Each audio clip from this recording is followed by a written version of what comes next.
happens. Do do do do do do. We need an intro, a theme song. I think we're live. Are we live? I think we're live. We are live. We are live. I guess we're live. Hello, world. How are we doing? All right. Multisport Mondays. Here we go. All right. There we go. All right. I think we're good. Yes. Good? All right. Hello, YouTube world. This is Coach Chris. I'm here with Coach Brian. Coach Joy. We're here bringing you Multisport Mondays. So a couple minutes of quick multisport minutes of what's going on in the triathlon world, both globally and locally. So today we're going to have a couple fun things to talk about. A lot of fun news and events going on in the multisport world. So do you have a quick rundown or anything you want to mention? Yeah, a little breakdown. So what we're going to talk about today is we're going to start off with a couple weekly training tips from the three of us. We recently had a T100 event in Singapore that was all the rage because of the heat and humidity conditions. So we're going to talk a little bit about our training tips on how to train the heat. A few race reports. I think there's like a small run that's happening today somewhere in the U.S. We're also going to talk about our 4-star multi-sport minutes. So what's going on in the world of swim, bike, run, and triathlon, both internationally as well as here locally.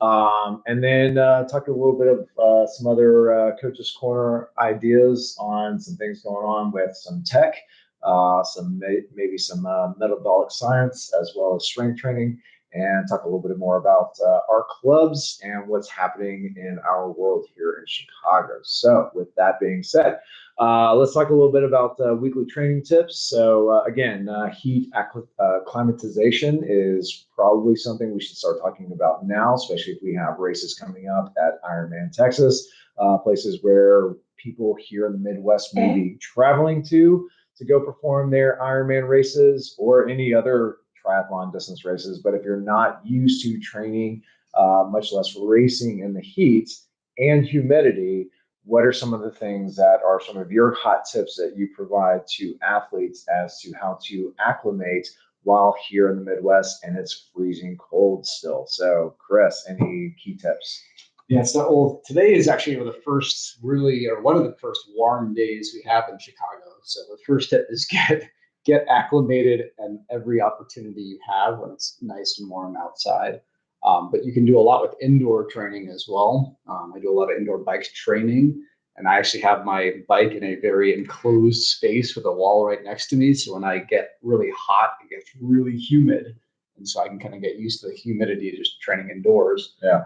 And also our shameless plug, our indoor triathlons, doing a lot of high intensity for longer durations, getting your core body temperature up, getting used to that feeling. That helps a lot too. So embrace those opportunities early in the season and just, build your time. That's the key. Yeah. Coach Joy. If your gym that you work out at has either a steam room or a sauna or both, I say spend some time in the sauna, in the steam room. Literally, if you're allowed to wear your racing gear, just get used to that feeling, because it's hard to go down to a race. Like for us, we go down to a race in late May, early June in the South, and it's like, oh God, heat. So getting used to that, or wearing extra layers with indoor training. I do a lot of indoor training myself. So I'll wear a long sleeve shirt. I'll put on tights instead of wearing shorts and do my run or do my bike just to get used to it. Yeah, no, I like those. I've actually added all of those elements to my athletes. Being from the South, I actually work with a lot of athletes that do decide to go south for their events and have used all of that. And just to tag on to the extra layers tip is to also do that, even though it is nice out and it's so easy to just go, let's go into short sleeves or shorts, our lighter workout gear when we're out there running outside on the road by the lakeshore. It feels amazing. But if you know you've got one of those races where the heat and humidity are going to be a factor, maybe not a bad idea to add those extra layers, even when you're going outside. If it's 60 degrees, maybe even like 70 degrees, where yes, it would feel wonderful to be out in t-shirt and shorts. Add those extra layers, know with that extra heat and how your body temperature is going to rise, how your body's going to deal with that, how that heart rate raises during that heat acclimatization. So know how your body responds, and therefore maybe how much even more potentially sodium intake you're going to need, or how more often you're going to need to hydrate. So all good things to know and take with you as another tool in your toolkit going down to those kind of races. And one little other tip, because it's finally nice here in Chicago, don't forget the sunscreen. Please don't forget, and just not on your face. I spoke to some friends over the weekend who were on the lake just hanging out and completely forgot about sunscreen, and they're paying the price today. Yeah, I just did the gravel race last weekend. It was like chilly, like 40 degrees, and I got sunburned. Yeah. It was a sunny day. Yeah. So yeah, definitely always wear the sunscreen. I mean, even just on that note, like I have a lot of clients that go skiing all the time, and especially on those days when you're on the slopes and it might be just a little bit more overcast. Sometimes you actually get more burnt on those days because you just don't understand, you don't actually see the sun cooking down on you. You're like, oh, and it's cold outside. Maybe I'm not going to get as much sun when I'm out there. And sure enough, you like come back looking like a Lobster. There you go. So there it is. All right. So moving on, going into some updates and news locally and or through the world of our sports. Let's start with our first event in the Tri. Let's talk about a little swim news. Any swimming news coming up on your end, Chris? Yeah, well, the thing we just had our pool school here in downtown Chicago. So I think we had our 200th athlete and coach. I was counting. We've had 5 pool schools in Chicago. We just had another sold out one. So swimming events swimming camps are out and about in full force. With the Olympics coming up, there's the trials coming up. There's a lot of swimming activity going on right now. We just had the Chicago River Swim just got announced.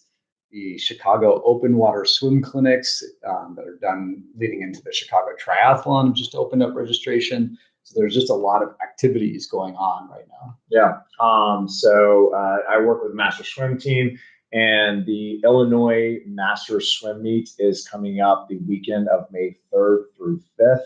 It's a 3-day event. The first day event is actually starting in the afternoon with the 1,000-yard swim. I believe that one, there's still probably some spots left for that one. But the next morning is half that distance, which is the one that probably gets registered for the quickest. So the 500-yard swim starts the next morning on Saturday. That one is actually sold out, and they are already on a wait list for those swimmers.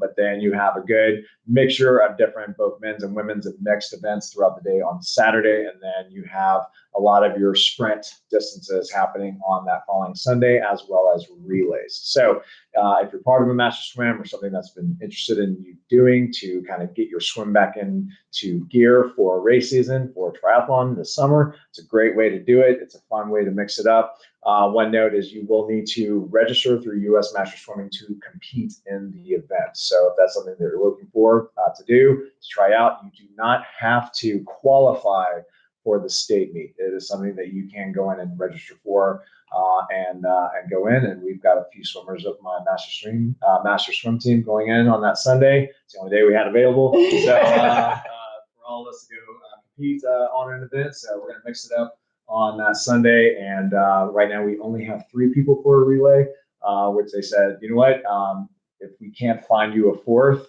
then just jump in, do the relay. And if we don't catch you, either you DNF or you do it and you have a little fun, and maybe your 3-member team gets gets to qualify. So anyway, it should be a lot of fun, but that's on the Illinois State Meet Master Swim side. But also, if so Brian spoke about the Olympic trials, the swimming Olympic trials. If you're in the Chicagoland area, it is in Indianapolis. It's only a 3.5-hour drive. It's June 15th through the 23rd. So if you're interested in seeing all Olympic hopefuls who are going to be representing Team USA in swimming all the events. You can go on usaswimming.org and get tickets, or you might be able to volunteer. And actually, with that, so not just the pros, like normie age group elite athletes. So the U.S. Master Swim Nationals, Spring Nationals, Spring or Summer Nationals. Anyway, Summer Nationals are also in Indianapolis. So, and they try to design it around the same time as the Olympic trials. So you're just, I mean, if you're just looking for an entire week, 2 weeks worth of swim events, that's probably not a bad weekend to go. A lot of people are driving down, spending a couple of days down in Indianapolis. Yeah. It's a lot cheaper than flying to Paris to watch the Olympics. So you can see the same athletes, at least our Team USA folks. Yeah. Just a couple hours down the road. All right, cool. Any other swim news? The other big thing I was going to mention is open water swimming. So this is a nice little shot for those of you from Chicago of Ohio Street Beach. So if you're not familiar with literally one of the best places in the world to open water swim, it's shallow, it's protected. It opens up officially just about over a month from now. We do our inaugural annual tradition of a ice bath swim on Memorial Day Monday. So lifeguards go on duty at 11 a.m. If you want to pencil that in your calendars, that's the first opportunity. The lake will still probably be in the high 50s, low 60s. Right now it's between 40 to 50 degrees, depending on where you are. But yeah, if you're going to do a cold water swim this year, or you have a race, Alcatraz and any events, St. George, anything that has a cold swim, maybe not today, maybe not next week, but as we head into May, start to think about taking advantage of those opportunities to swim in open water. And we may be coming back to this subject later on today. Yeah. So before then, all right, moving on to the second leg, the bike. Any updates, news going on in the cycling world, Chris? Yeah, we had locally the Skyway Crit Series, so down in Calumet Park. It's kind of a local, super beginner-friendly, very wide open roads, no sharp turn type of criterium style, like lapped bike racing events going on. That just took place this weekend, so that kind of begins the bike racing season. Just had a gravel event. That was really kind of like the first road race, if you will, not a long distance road race, but a criterium race. And then we also have a big event actually happening not too far from here, which I'm racing in this weekend. Oddly enough, I just remembered. I'm like, oh, shoot, I got to race this weekend. It's Barry-Roubaix is a big gravel race over in Michigan. It's actually, I think, one of, if not the biggest gravel races in the country. Cool. Just a couple hours away. So yeah, bike racing season is heating up. All right, rock on. How soon do you get outside and get on your bike? Okay, so I don't like the bike in triathlon. I'm gonna admit it. I do not like the bike. I will rather have a longer swim and a longer run. I divvy bike to work, so temperatures around like 65-ish. I will run in 30-degree weather, 10-degree weather. Biking about 65. I will bike commute to work with the divvy bike because A, it's a heavy bike. B, I can do a lot of damage on it and it won't hurt the bike.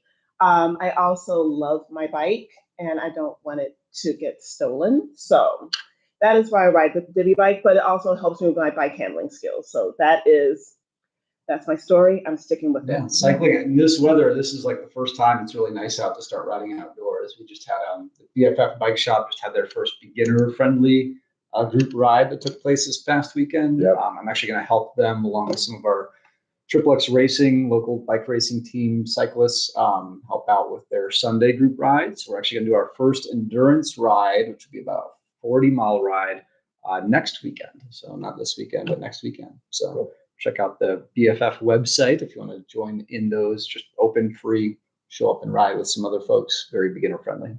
Yeah, and on that same note, I think if I read somewhere correctly, I have to double check, but it sounded like they are looking to make additional improvements here in the city of Chicago to make lanes and both for pedestrians, runners, and cyclists, trying to make our city just even that much safer for them through the city. So I just got a notification, a news story that popped up about that. So I don't know all the information, but I'm very interested to see what that looks like, and hopefully see how much safer our city can be for cyclists and for pedestrians. So, Yeah, and they keep adding buffered or protected bike lanes every year. They add a couple more miles. And Chicago as a city, for those who don't know, is got one of, I think, in terms of total mileage, more bike lanes, protected or buffered or shared than I think any other city in the country. Okay, great.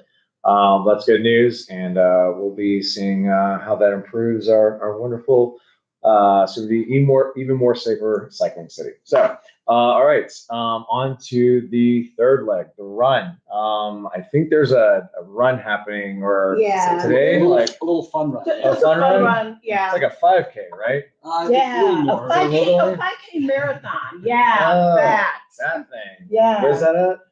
This place called Boston. Oh. The Boston Marathon today? Yeah. Shut up. On Monday. So you want to tell us a little bit about Boston? Boston Marathon is today. It's Marathon Sunday, Monday, not Marathon Sunday, because their marathon is always on a Monday, which is Patriots Day. Yeah. Except for that year, it was on Columbus Day. I think they have really good weather. Yeah. So winners, Helen Obiri, in 2 hours, 22 minutes, and 37 seconds. Still faster than my half marathon time. And for the men's, Sisay Lema in 2 hours, 6 minutes, and 17 seconds. Just cooking it. He started blazing fast. He was on pace to go 2 hours flat. But Boston starts a little bit downhill and rolling. So he did, I think, 57 minutes for the first 20K. Which is super insane. Yeah. Ridiculous. And we have some local athletes who are in Boston, who are some of them are running right now. Still. We're so, tracking them online. Yes. So shout out to our crew. We have a good number of athletes from Team to End AIDS, one of our charity teams. We've got several runners actually doing that. So hoping to see, I think a few have already finished. Yes. So shout out to all of our T-Tours, Sean Gill, James Summers, and Kenyer's dad. Kenyer's dad.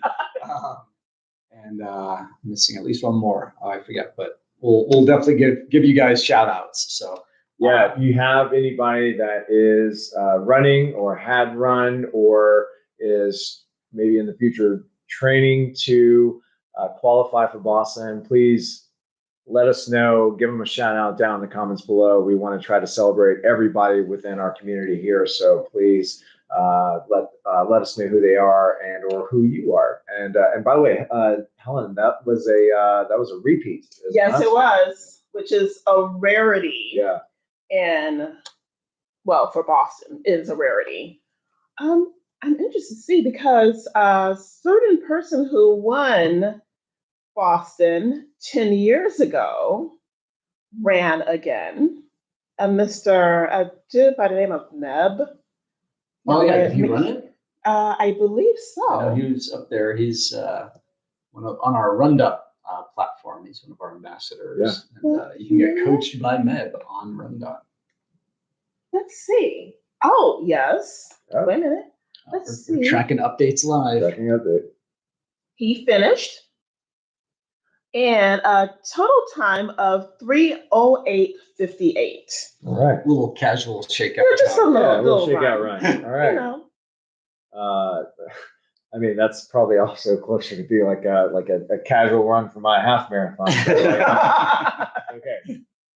See, run is to me as the bike is to you, Joyce. Yeah. So if we ever do a relay. Okay, you do the bike, I do the run. We'll just go swim. Yes, we'll go swim. I'll take care of the bike. All right, okay. Appreciate it. Gotta find our runners.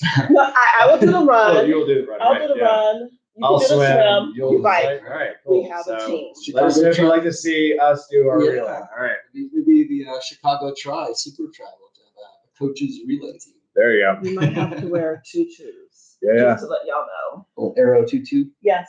My mom would be very proud. So that's how she rolls in triathlons, and I think this one does too. Yeah. All right, moving on to the full tri. Any news in the world of triathlon? I know we spoke about really off the top the T100 that just happened in Singapore. So I mean, again, we talk about just even professionals dealing with heat and humidity. I think it was even it may have even still been cooler for the men, I believe, than the women's race. Yeah, they were both hot. They were both hot. Athletes, professionals dealing with cramping on the bike, on the run. The water temperature was in the 80s, I believe, was it not? Yeah, they were almost going to cancel the swim because the water was too hot, which is Yes. pretty rare. So again, all the more reason, guys, if you don't have the chance to, or if you haven't already been training in heats, even if you are training and planning on racing just the Chicago Triathlon, that can get hot real quick. So all the more reason, and it doesn't have to be all training season long. But Chris, what would you say, or Joy, what's been sort of your protocol for your athletes on like how soon before a race should they be training for acclimatizing to the heat? As soon as you can, Yeah. really, ultimately. But yeah, especially as you start building up your volume, you can be doing longer distances, spending more time, at least a month or two before a big event. Especially with early season races that are happening here and even in the Midwest. Chattanooga 70.3 is in May. Yeah. And the 2 times I've done it in May, it has been hot. Yeah. Even if the swim is not going to be wetsuit legal for those events, you can actually wear your wetsuit in the swimming pool, and that will get you used to swimming in hot water. Just make sure you rinse off your wetsuit afterwards in fresh water. We have some athletes that will even do that at the indoor tris, just as like a training opportunity.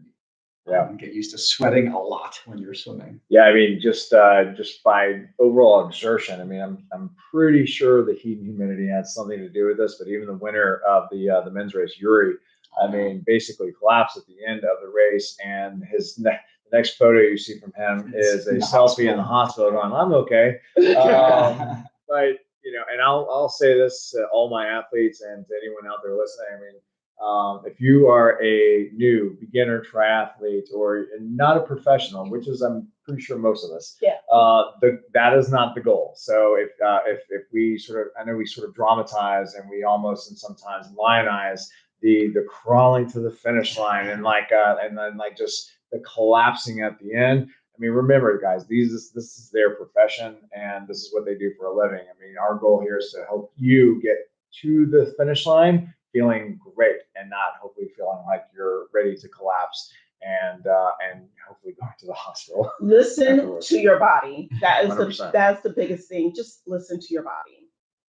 There's a lot of safe ways to train now too. A little, different technology gadgets, watching your heart rate, core body temperature sensors now are being used quite a bit. So there's a lot of tools you can use to combat the heat.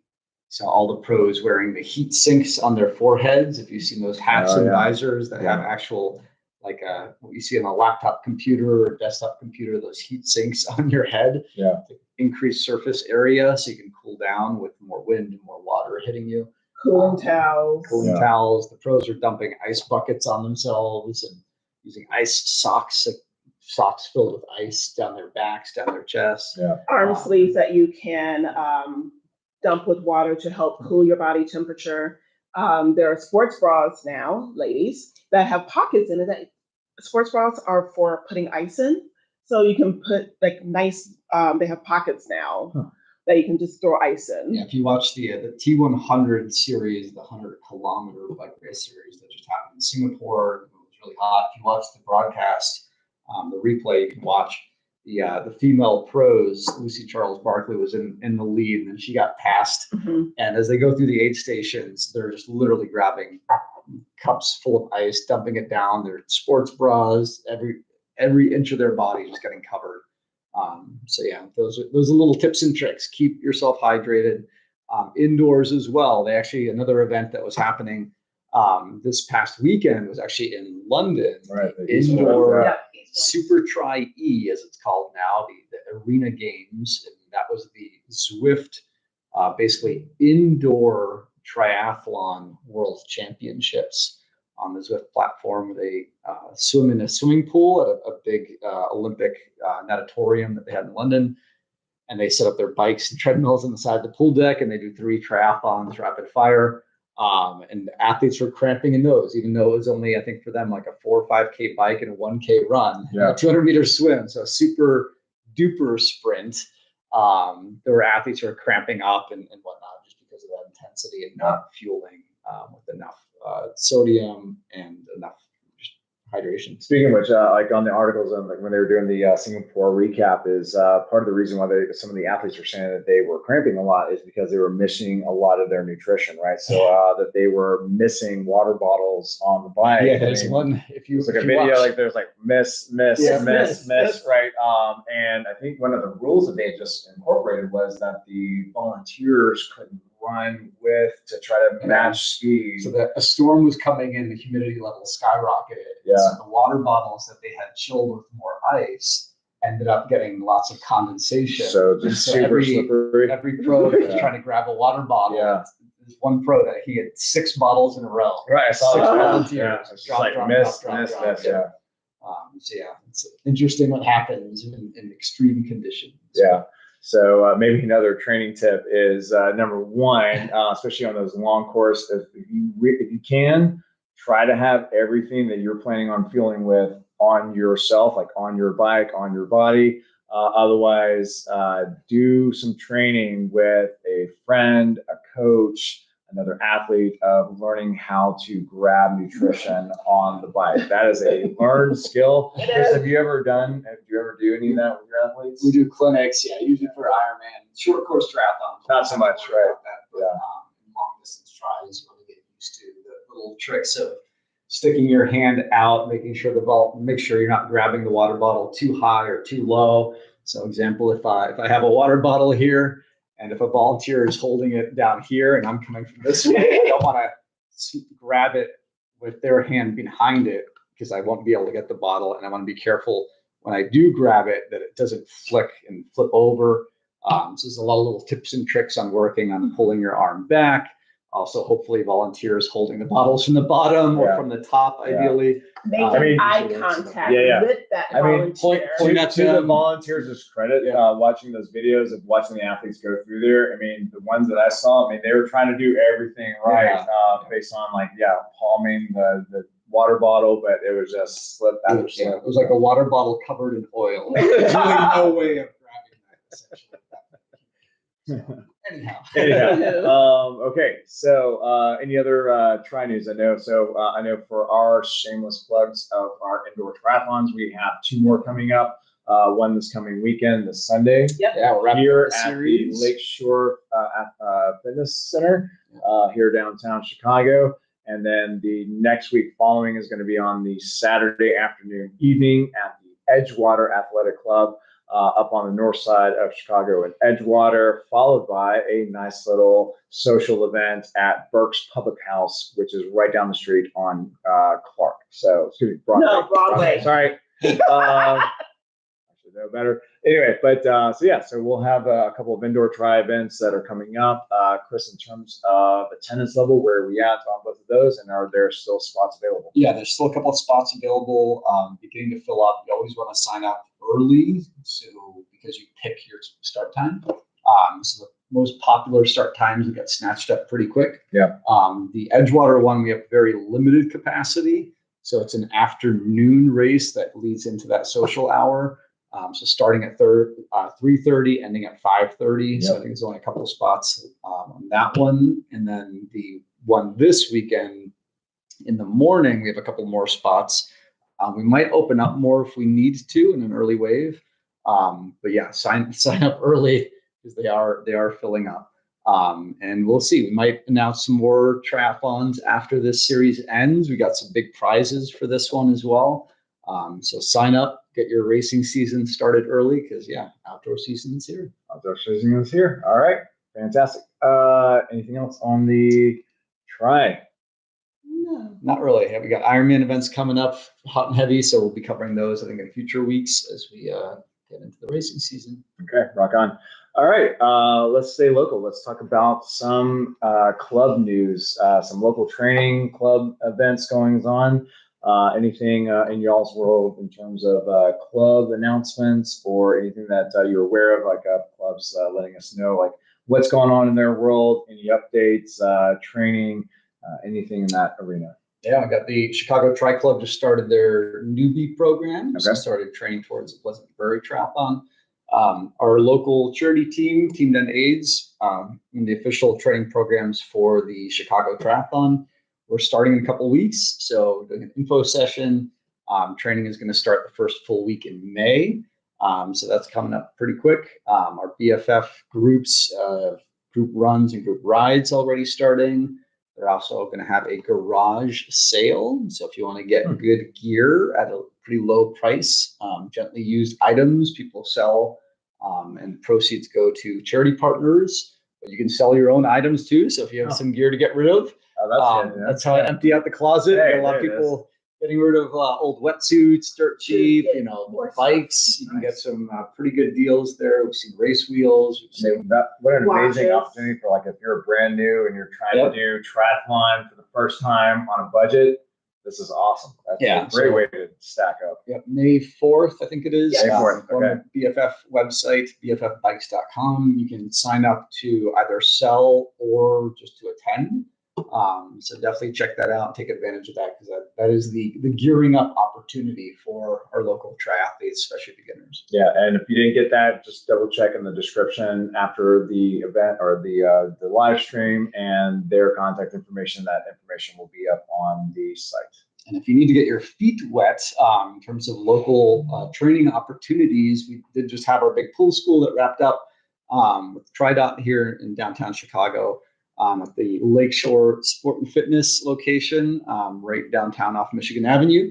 And we do have weekly swim classes here. So Monday, swim technique, and Thursday, we have a new Tri-Club swim class that we're just starting. So if anyone wants to drop into those, you can use code FREESWIM and get a free swim workout. Awesome. Very cool. I know on my end, so we also have a pool up at the Edgewater Athletic Club, who I partner with to run my master swim programs, and they've been amazing to partner with for helping us run our TRI312 Indoor Tri Series. And so we have a brand new cycle of master swim signups that will be happening about 1 month from now. So in mid-May, we will start our summer cycle. It's again 12 weeks. There are options to swim twice a week on Tuesdays and Thursdays or on just a single day, either Tuesdays or Thursdays. I try to cap my master swim group for about 25 to 30 people. It is a 20-yard pool. It's a little bit more of a narrow lane, so we try not to stack too many swimmers on those lanes. We do have a lot of hand slapping that goes on, but I think I read somewhere that if you have never had a hand slap and a swim workout, then you can't officially call yourself a swimmer. So everybody has now qualified. But we actually do rotate lanes so that not everyone or not the same group always has to swim on the wall. So regardless if you're a fast swimmer or a new swimmer, you will get to rotate through all the different lanes. And usually we only have about 2 to 4 swimmers per lane, depending on the day, but it makes it very casual, very cool. But that new summer cycle starts up on around May 14th, somewhere around there. And then we are also with my BMC Performance Group in order to help facilitate some additional maybe beginner athletes, especially beginner strength training athletes that are incorporating strength training into their Tri program, whether that's both here at Lakeshore with Chris's group and with their team here at Lakeshore. We are also scouting some locations that are going to be available to potentially start adding in some group strength training, beginner strength training sessions more on the north side. So there's going to be hopefully more information on that to sort of incorporate or sort of build within the TRI312 community through my team with BMC Performance and see how that goes. And also, speaking of that potential location I'm scouting, our friend who has done an amazing job adding in some yoga for triathletes, Brittany Hines, she has a new video coming up soon, and she is hopefully now with 3 different locations building her platform for any Northsiders that are looking for more yoga to incorporate into their triathlon. She is now opening up a few more sessions there, and we're going to get some more information on that for adding yoga for triathletes. Yeah, it's a good YouTube video on the TRI312 channel. Yep. I've sent that to a number of my athletes already who really like the video, so check it out. Good content. Yeah. And that was honestly one of the biggest limiters I noticed in our pool school this weekend for a lot of our athletes. Mobility, and strength, flexibility, mobility, and strength. Yeah. So doing Pilates, doing Yes. strength training, like that stuff is crucial. If you're feeling like you're plateauing, that is usually what breaks you through those plateaus. Coach Joy, anything on your end on training, Pilates, swimming? Pilates will be showing up soon, so stay tuned to see a video on Pilates for triathletes. Yeah. Any other strength training tips? I know you've been posting some videos. Yeah. So next one's coming up, and I believe next week, and it's that next video is going to be me just talking about sort of even being in a former life before getting into coaching full time is traveling a lot for work. And for those of us that do travel a lot for work or just travel a lot for vacation or a combination of the two, this is going to give folks just some tips and tricks on how to try to help best incorporate training, and in my case specifically strength training, when you are traveling, because it can be a little easier said than done depending on the context and the situation or location of where you're at. So I'm just going to provide a few ideas on sort of what you can do to prepare yourself for what you can expect with regard to where you're training, how you're training, what hotel you might be in, do a little bit of legwork in preparation. But if you're also in a situation where you do not have availability for equipment, how to use things like body weights and bands to help incorporate. But some of the other things that I'm coming up with in terms of just some quick tips for strength training is, again, we live in the world of influencers and on TikTok and on Instagram. And as we see behind us, we have a gentleman here doing a single leg RDL exercise. And the one key tip I want to just impart onto any athletes that are out there that are incorporating single leg unilateral type of strength training. So that's pistol squats, split leg work, lunges, single leg Romanian deadlifts or RDLs, any of those things that you're doing that are unilateral or balancing. My one key tip, and I think everybody will support me in this, is you do not need a Bosu ball. You do not need an uneven balance balance board. You don't need a Swiss ball. Keep your feet firm on the ground. That's going to be hard enough. If you've never done it before and you want to try the things that the influencers are doing because it looks cool, because like, oh, that looks really hard, that's what's going to help me develop balance and stability.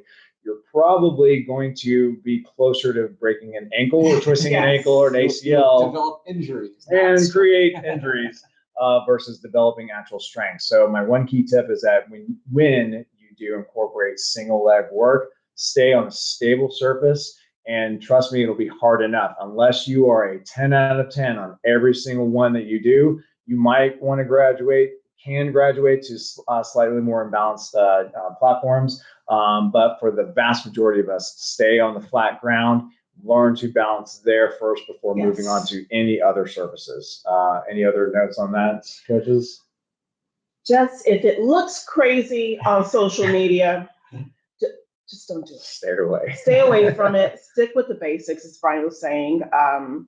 I saw on, I think it was it was on Instagram, a woman was jumping from a band that was, I think I saw this. Onto the Swiss ball. Onto the Bosu, going into a pistol squat, and then jumping on a Swiss ball and doing battle ropes while bouncing on a Swiss ball. Yeah, I think I saw it the same way. Yeah. I think we're on the same feed. I think we are. It's like, why? You don't see all the outtakes where things went wrong. They fell on their face a couple of times. Yeah.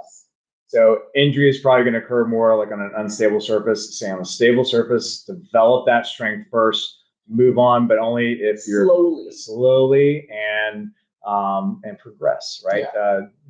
Be smart. You don't want to twist an ankle or an MCL or an ACL or any other injury that will prevent you from doing the type of training and or racing that you want to do each season. So that's my big strength training coach's tip today. Yeah. Start slow. You got plenty of time. Yeah, exactly. Cool. All right. All right. Any other club news or any other stuff to geek out on any of the sports science stuff that's out there? No, I think the only other thing I'll mention is from local updates on triathlon clubs. And if anyone out there has any triathlon communities or clubs, they want events or something to get featured, let us know. We try to do it the best we can to see what we can see. But there's always stuff that we're going to miss. This weekend, I did want to plug Dare to Triathlon. Is doing their, I think, start the season event. That's right. Yeah.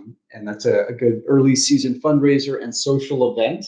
If you want to just meet and mingle with other triathletes. So as we wrap up our indoor triathlon on Saturday, we're going to try to head over there at the end and catch the tail end of that event. So yeah, a lot of fun stuff going on. So daretotry.org, I think, is the website. It's called the Start the Season event. Yeah. They do a lot of great stuff. So definitely check that out. I don't know if you guys have any other local triathlon club events that are going on, but there's a lot coming right around the corner. So yeah, triathlon season is about a month away from really heating up. Yeah. One last thing I forgot to plug is next interview coming up will be actually with my lovely wife, Sarah, and this is going to be talking about mental health in sport. And we will be talking about it, generally speaking, as it relates to mental health in athletes. But we are also going to be talking about how it also translates to us as triathletes. So stay tuned for that. Should be a great conversation. A quick little shout out. We are doing a strength competition this Saturday. So good luck to us on that. That we also don't have injuries through strength. But I think my wife is actually shooting for the top spot this weekend, you guys. So I'm very excited for her and for that. So but anyway, as we sort of send everybody off, great chat today, everyone. And so circling back to where we got started with the swim and with open water opening up, the big question for today, and we shall be raffling off. What are we raffling off today, Chris? Oh yeah, we could do an indoor tri-entry. An indoor tri-entry. So if you comment down below, we will do a raffle for a complimentary indoor tri-entry for the next two or any other coming races that we'll be scheduling for the summer and or for the fall. It does not have to be for these first two, but let us know now that the open water is coming, and if you've experienced open water swimming currently or in the past, what is the temperature that Lake Michigan needs to be, or any body of water needs to be, for you to start that first open water swim of the season? I know for me, it's nothing less than 65 degrees. Coach Joy, what's the temperature for you? 65. Oh, jeez. But I do go in. I do go in on Memorial Day weekend. I'm saying a lot of F-bombs, but I do go in. I do swim, and I get out, and I go back in again. So, how long does it take you to acclimate to that? So I just literally one of the tricks for getting acclimated to swimming in cold water is, if you have your wetsuit on, bring water with you. Pour water down your wetsuit. Get that water going, lubricating between. Yeah, it's weird. But crevices. Yeah. The crevices. But it will help. Your body temperature is going to help warm that water up, so you're not going to get that automatic. You're going to get a shock, but not that extreme shock as if you're having like a brain freeze from eating ice cream. Okay. Yeah, there's a lot. I shot a video probably like over 5 years ago on cold water swimming tips. So if you want to get out in colder water, go Google that video. Maybe we'll do an updated version of that. Yes. Or we'll put a link, at least for starters, we'll put a link in the description. So you guys can go check that out. But we'll definitely get Chris to do an updated version of that. The coldest swim I've done in terms of a race is 51 degrees for Escape from Alcatraz. Oh, yeah. They had to move that event to the end of February or first week in March one year. So normally it's 55, and it was 51 that year. Now with that, like on those like less than 60-degree swims, are you allowed to add any layers of neoprene, like headgear, Yeah, gloves? the rules have changed over the years. But yeah, there's different thresholds where you might be allowed to wear booties. Sometimes it is up to the race director's discretion. They'll make special exceptions in some cases. But generally speaking, you can't have gloves. So at Alcatraz, we couldn't have gloves. Okay. And so, yeah, you want to acclimate. Doing cold showers, finishing every shower with a little cold water helps. Pre-filling your wetsuit, letting your body warm. So that basically water up. Everything opposite of what we just The heat, learned as advice for heat. Yeah. It's just acclimation. Either direction, it's just acclimation. The water temperature on Memorial Day weekend usually, and this year it's trending on the higher end right now. So we might be a little lucky. It might actually be breaking into the low 60s or even mid 60s come beginning of June. Normally it takes until the end of June, beginning of July to get there. So we might be lucky this year. But usually Memorial Day weekend, it's high 50s or right around 60, 62 degrees. Well, I think we've lucked out that, I mean, we've had a pretty mild winter. So hopefully it doesn't take nearly as long. If we keep getting nice sunny days, that the lake can actually warm up. The surface water can warm up about 5 degrees in one day, like from the morning to noon and then back down. So that's the other tip too. If you're getting in the lake early in the season, go in the early afternoon after it's warmed up in the morning, rather than going for first thing in the morning. Post and comment below. Let us know what temperature does Lake Michigan or any lake needs to be for you to be brave enough to go out and swim.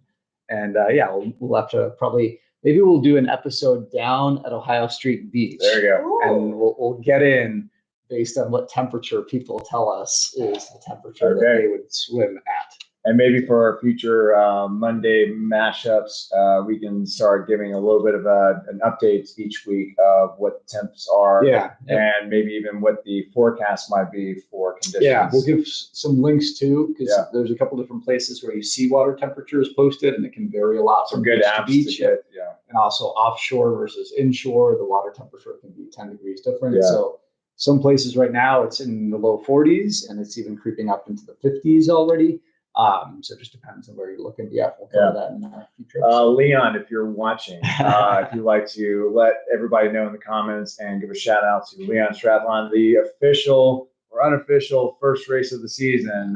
Again, that first swim is not in Lake Michigan, it's in Wolf Lake Creek, and it tends to get a lot more warm than Lake Michigan does. So if you're concerned about water temperature for your first race of the season and first week in June, then Leon's is usually perfect. It's generally speaking, Wolf Lake is a shallower lake than Lake Michigan. It warms up a lot quicker.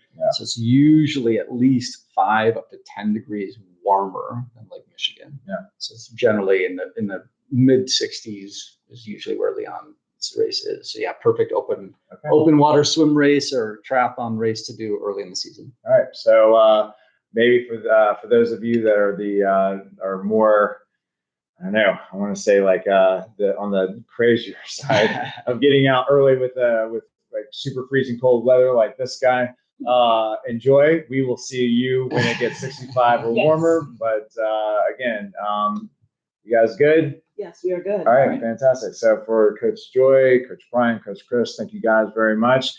Excellent chat today, you guys. That was good. All right. Good. See you guys. All right. See you for the next Multisport Monday. See you for a try in the shine. Try in the shine.